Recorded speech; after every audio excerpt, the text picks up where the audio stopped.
Pemirsa Ayu Hidup Sehat Plus, kanker darah atau leukemia dikenal salah satu jenis kanker mematikan. Menurut Lymphoma Society, diketahui jumlah penderita leukemia pada tahun 2016 sebanyak 60.000 orang. Leukemia umumnya diderita oleh anak maupun remaja. Namun penyakit yang berkaitan dengan jumlah leukosit tinggi ini banyak juga diderita orang dewasa.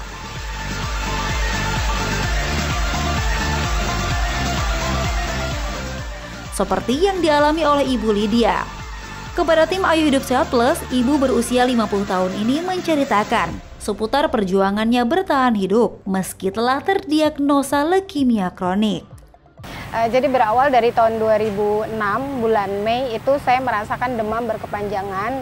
Dokter mendiagnos itu hanya gejala tipes, gejala demam berdarah, mah kronis. Tapi saya punya kecurigaan sendiri, berat badan saya turun banyak, tapi perut saya kok membesar gitu. Kemudian sampel darah saya diambil, hasilnya beliau bilang ini ada dugaan mengarah ke leukemia akut.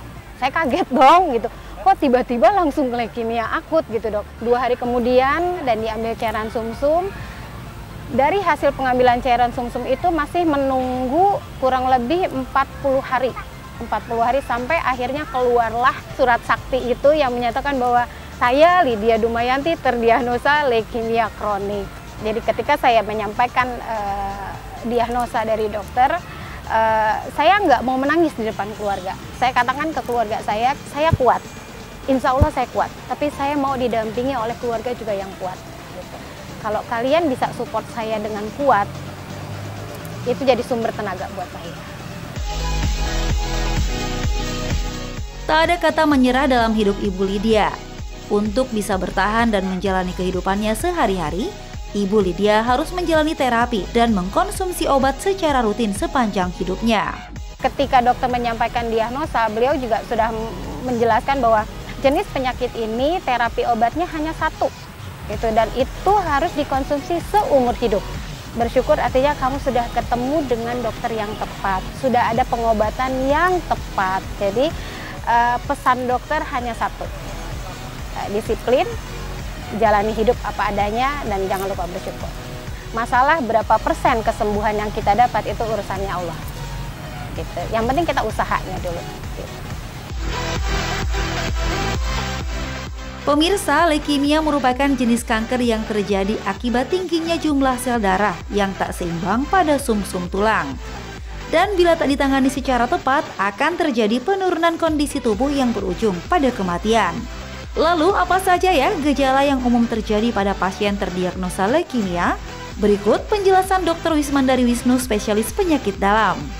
Leukemia adalah merupakan suatu kanker darah, di mana terjadi produksi yang berlebihan dari sel darah putih.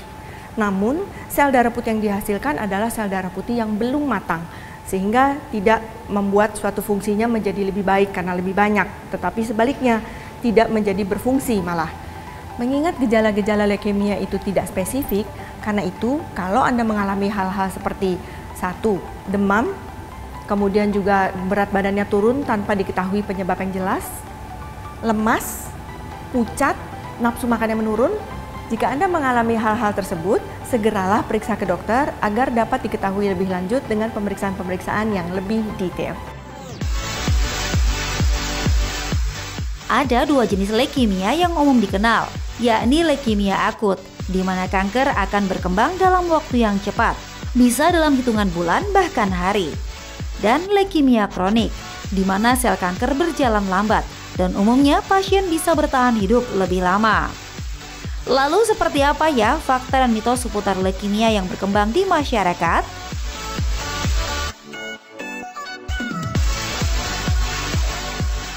Pemirsa, kelainan genetik seperti Down syndrome umumnya terjadi bila kehamilan terjadi pada usia 35 tahun ke atas.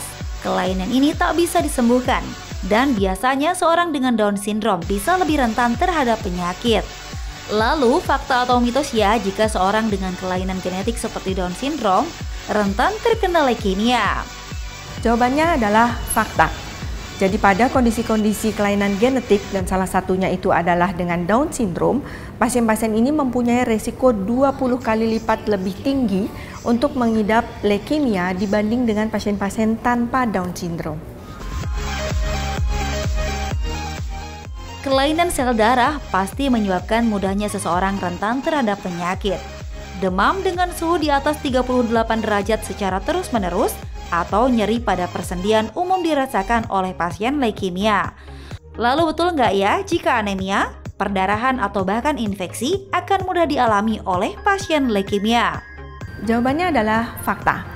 Jadi pada pasien-pasien yang dengan leukemia mengalami gangguan dari produksi sel darah merah, sel darah putih, dan juga sel pembekuan darah. Dengan kondisi seperti ini, pasiennya menjadi lebih mudah berdarah, pasiennya menjadi lebih mudah infeksi karena leukositnya menjadi leukosit yang tidak matang, kemudian tadi mudah berdarahnya karena trombositnya rendah, dan juga anemia karena produksinya tertekan oleh sel-sel darah putih yang terlalu banyak. Pemirsa, memiliki rumah yang cantik dan terlihat asri tentu terasa nyaman ya. Dengan menambahkan elemen hidup pada ruangan seperti tanaman hias, menambahkan kesan adem pada sebuah hunian. Salah satunya dengan menanam tanaman dolar. Tapi katanya tanaman hias ini justru berbahaya dan bisa menyebabkan seseorang terkena penyakit leukemia. Itu fakta atau mitos ya pemirsa? Jawabannya adalah mitos. Tanaman dolar itu adalah sejenis dari tumbuh-tumbuhan talas-talasan, di mana tumbuhan ini mengandung suatu senyawa yang mengandung asam oksalat. Asam oksalat ini bukan karsinogenik, jadi dia tidak membuat seseorang menjadi kanker. Malah ada penelitian yang menyebutkan sebagian dari senyawa yang ada di tumbuhan dolar ini bahkan bisa menekan tumbuhnya kanker. Di tanah air, leukemia menjadi salah satu kanker mematikan dengan urutan ke-9 dengan tingkat kematian yang cukup tinggi. Tapi katanya belum diketahui secara pasti apa penyebab penyakit kanker darah. Itu fakta atau mitos? Jawabannya adalah fakta. Jadi pada pasien-pasien yang memang sudah mengalami leukemia, kadang-kadang kita tidak tahu penyebab aslinya apa. Namun kita masih bisa melihat faktor risiko, yaitu orang yang dengan genetik terjadinya leukemia. Jadi ada keluarga yang memiliki kanker darah sebelumnya, orang tersebut akan memiliki risiko lebih tinggi. Terapi sinar atau kemoterapi merupakan treatment yang biasa dilakukan pada pasien yang terdiagnosa kanker. Kemoterapi dilakukan untuk menghambat perkembangan sel kanker dalam tubuh. Namun katanya terapi ini belum bisa sepenuhnya membunuh pertumbuhan sel kanker, tapi justru meningkatkan risiko terkena kanker darah atau leukemia. Nah pemirsa, itu fakta atau mitos ya? Jawabannya adalah fakta. Jadi pada pasien-pasien yang sudah pernah di kemoterapi sebelumnya, kemudian mengalami terapi yang juga dengan radioterapi, jadi misalnya di sinar, nah itu pasien-pasien yang memang mengalami risiko lebih tinggi dibanding pasien-pasien yang tidak di kemoterapi atau mengalami terapi sinar sebelumnya.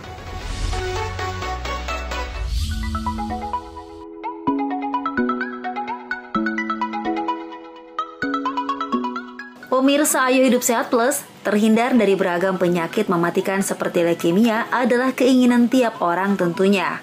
Leukemia sendiri merupakan kondisi tubuh yang memproduksi sel darah putih lebih banyak, sehingga mengganggu fungsi tubuh dalam melawan infeksi virus.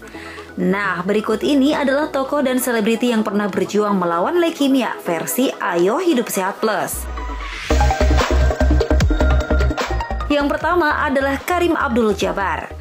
Mantan pemain bola basket profesional NBA ini menderita leukemia mieloid atau jenis leukemia langka sejak 2008 silam. Dalam wawancaranya dengan salah satu stasiun TV di Amerika, mantan pemain Los Angeles Lakers ini mengatakan saat dirinya didiagnosa terkena leukemia terasa seperti dijatuhi hukuman mati. Namun saat ini kondisi Kareem Abdul-Jabbar masih terkontrol dengan rutin melakukan pengobatan. Ia pun masih aktif sebagai penulis dan juga aktivis.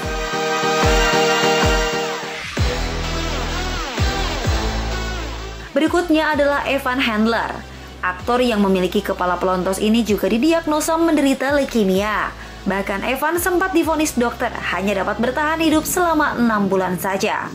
Saat berusia 28 tahun, Evan sudah 10 kali masuk rumah sakit untuk melakukan terapi. Dan sampai saat ini, Handler pun masih aktif di perfilman Hollywood. Ia juga menerbitkan buku tentang perjuangannya melawan leukemia.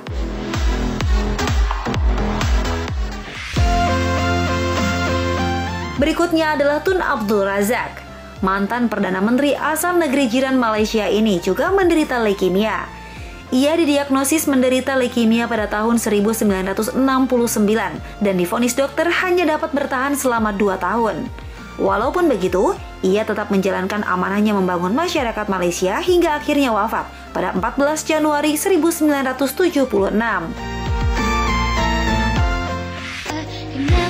Nah pemirsa, itu tadi sederet tokoh dunia yang berjuang melawan penyakit leukemia versi Ayo Hidup Sehat Plus.